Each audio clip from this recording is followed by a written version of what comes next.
Ladies and gentlemen, welcome to the Bullpen.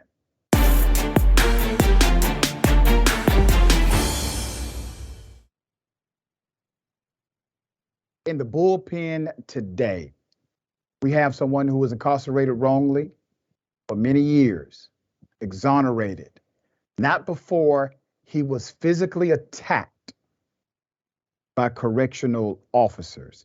On April 6, 2022, Sam Randolph was fully exonerated and released from Pennsylvania's death row after serving 21 years, for a wrongful conviction, a crime he never committed.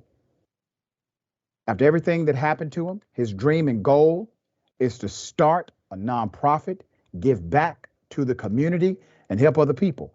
Despite being exonerated and released from prison, Sam is currently disabled and confined to a bed. Why? Well, correctional officers in a vengeful attack on May 18, 2009, while he was handcuffed, defenseless, was led into the yard. COs assaulted Sam, slamming his head, then his body forcefully to the ground. 2 guards fell on him and they crushed his lower back, injuring his spine. Due to this, he requires 24/7 care.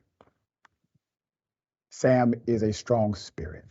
We have him on the program. Sir, good day. Welcome to Indisputable. Thanks for having me, sir. Brother, you have one of those stories where obviously you've had to overcome a lot, but a lot has happened to you, and it should not have. So I would like you to give us your position, your point of view to the criminal justice system, what happened to you, and why do you still have so much hope to give back? Okay. So my nightmare began in 2001. I was wrongfully arrested, incarcerated. My trial occurred in 2003. So I sat out there.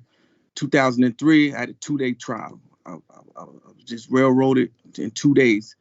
They convicted me of 2 capital convictions. In addition to that, they sentenced me to 58 to 116 years for crimes that they knew full well I didn't commit. They had the evidence of my actual innocence.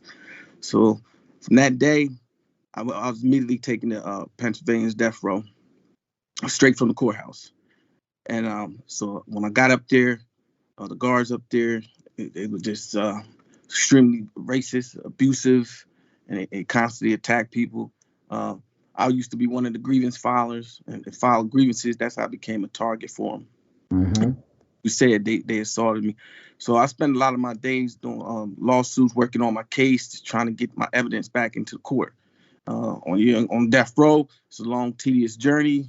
The courts move extremely slow at snail's pace, right? The case just drags through the courts. So as I was fast forward to the judge, he granted my federal habeas. It took a long time, but the evidence came out. The judge even told the prosecutor to turn over the exculpatory evidence of my innocence, which they had all along. They tried to hide it, had Brady violations, what the prosecutor was hiding that, knew that I was innocent. So when I was finally exonerated, it took so long, but my hope is because when I knew I had the evidence, and then when I finally got out and got there, what I want to do and continue to do, like you said, is to reach back, because I know I left a lot of innocent people in there. It's and I got a platform. I want to utilize that to reach back and help those that I left behind, because sadly it happens far too often. Man, that is so powerful. Mm-hmm. That is so powerful, brother. So habeas corpus, it basically means give me the body. It's when the government can look at evidence and the judge can say, listen, I can't overturn it, but I can get them out of this jail. I can get them out of this facility. So that means the evidence had to be pretty conclusive. You did not do it. Absolutely. For something like that to be granted. How long did it take, and what was the process to get someone to pay attention enough who had the authority to say, get him out of that jail? Oh, wow. So even though I had the evidence, some of the evidence that I had, it was DNA evidence in my case. None of it me. They hid that. At the time that it happened, my mom owned a bar. We had a family establishment. It was a bar. I ran the day-to-day operations for my mom before and after the crime. So they knew where I was. Not just that, at the time of the crime, I was actually on the phone. When the crimes were being committed, I was actually on the phone, and they had the ping information identifying the location. They hid that, so I couldn't get in court because it would show I was nowhere near the crime scene, right? It was the dirty cops that paid people to lie and give false testimony and drop lots of charges just so they can give false testimony against me. And so once the federal judge seen all this stuff that was happening, he was so mad. Then he told the DA to turn it over rather than with discovery. That discovery process, he told the DA turn all that evidence over. So the DA came back to court and said, Your Honor, all the evidence was in my office, but we don't know what happened. The whole file disappeared. We don't know where. Wow. He didn't want to turn it over. And the judge was so upset and frustrated with it because the evidence of my innocence was obvious, right? And but this DA that was on my case, and it's a lot of DAs like this all around the country, just pure wicked, And this DA in particular has a pattern and practice of convicting a lot of innocent individuals, especially those that look like me, right? And no problem keeping me on death row. Children having to grow up without me. We lost everything, my mom, and it was just crazy, especially when I got one time they signed my execution, gave me 60 days. They were going to execute me in 60 days. My mom seen it on TV, and no one told her she had a heart attack because she was watching the news and they said they was getting ready to execute me in 60 days, right? But it's just crazy, and it happens a lot. So that's why I'm just want to continue to work and do what I can. You were exonerated, completely innocent of the crime. The record has been set straight now. Obviously, they cannot give you those years back. They cannot give the years they took away from your family. They took away from your children. They can't give you that back. Inside of the facility, you end up getting severely injured by the actions of correctional officers. Tell us about that. What happened? As you said, on May 15th, 2009, I was on my way to the yard to exercise. So what they did is they handcuffed me behind my back, and on death row, we're isolated 24 hours in our cell. We only come out to go exercise 5 days a week. So as they was taking me, they was plotting, and as they was taking me through the hallway, that's when 3 of them jumped on me, assaulted me, and as they threw me to the ground, 2 of them landed on my spine. And as you're saying, so that's where the injuries are, L4 and L5 of my lumbar spine. I've been confined to a bed since, but the abuse and torture didn't stop there. Once that happened, they really started torturing me. They left me in a cell from that day on. They force fed me 11 times. They was trying to kill me. They force fed me 11 times in a 3-day span. Instead of putting it in my stomach, they deliberately put it in my lungs and was drowned. Oh my gosh. I'm handcuffed to a bed, shackled to a bed. And what they was trying to do, they kept telling me, we got something for you. We was going to kill you. Right.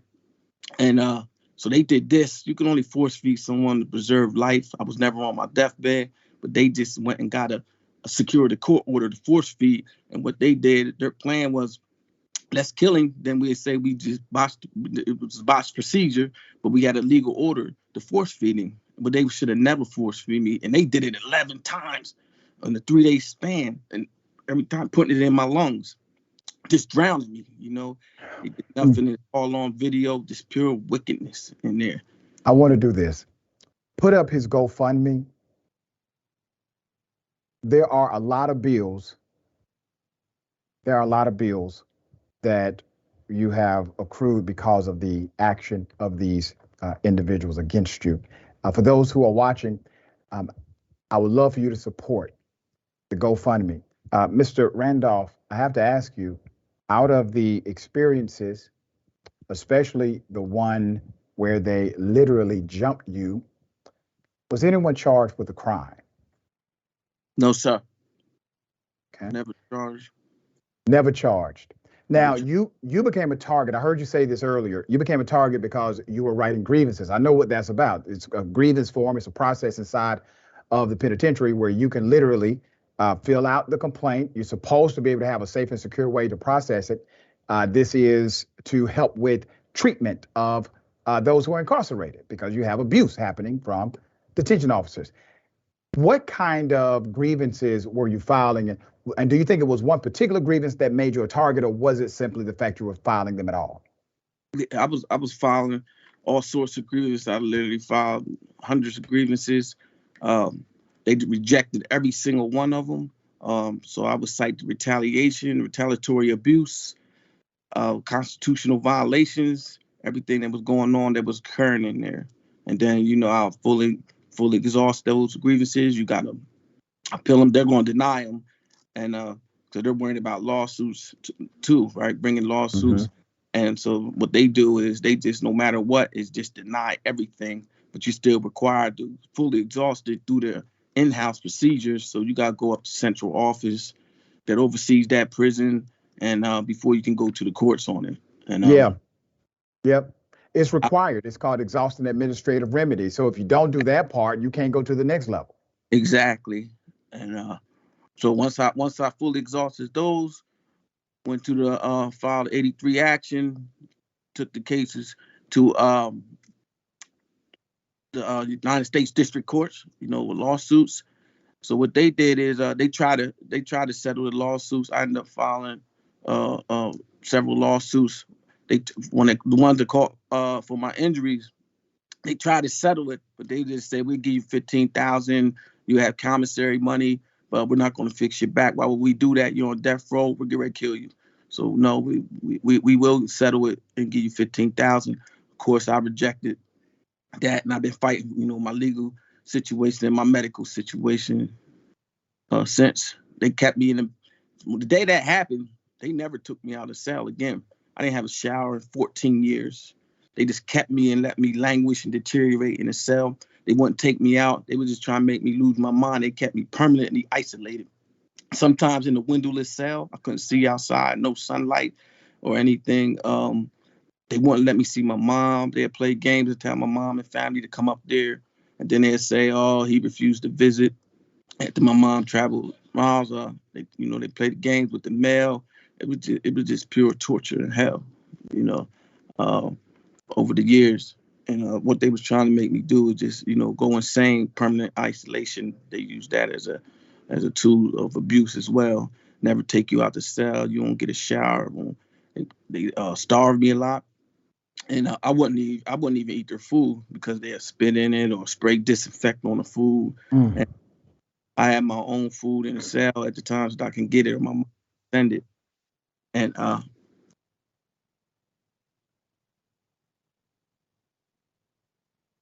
right, so we have a technical issue.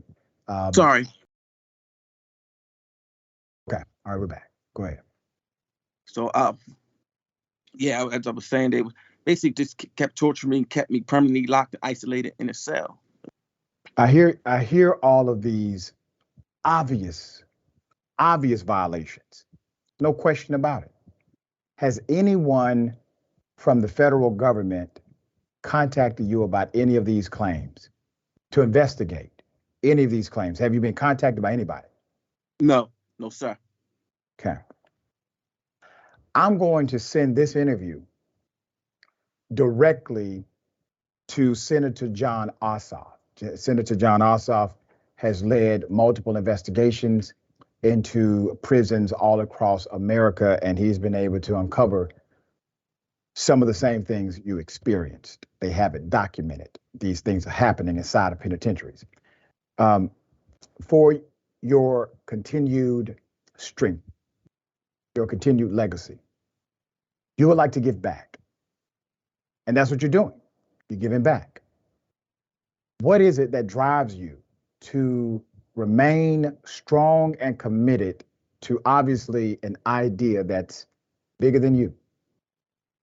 I've been definitely blessed with a strong spirit, but this injustice, this fight, and everything that we're going through, and it's the systemic issues. These issues happens everywhere. It's widespread, and I know it happens. And like I said, I left a lot of people there, and I want to fight and reach back and try to utilize that platform so I can help everybody. But it's my spirit and drive and this injustice that we're all facing here in this course, and it's a lot. So I want to continue to fight against that and help bring people out of that system, where it's happening.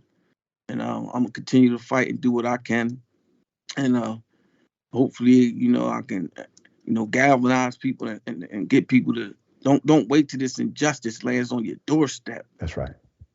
Fight and do something. Join this fight with them alongside me, so we can fight together. Before it even happens to anybody else, it's going to continue to happen, but we can do what we can, right? Yeah. Even vote and right people in the office too. That's right. You know why they couldn't break you, brother? What's that, sir? Because you're a warrior. Oh, absolutely. Warriors recognize warriors. Yes, sir. Thank you. Anytime they come against you, it made you stronger. Mm-hmm. It made you stronger. And you are now in a position where you have platform, you have insight, and you have drive like you did not have before. And you also have allies. I'm your ally, brother. I'm your brother and your ally. And so I'm going to make sure Senator John Ossoff pays close attention when he hits play on this clip, because he will be getting it today. All right? Yes, sir. Brother, listen, man, I thank you. I thank you for being a hero. See, this is heroic. You overcame all of these villains to be the man you are right now, standing on principle, standing on service. You simply want to give back. You don't want to get back.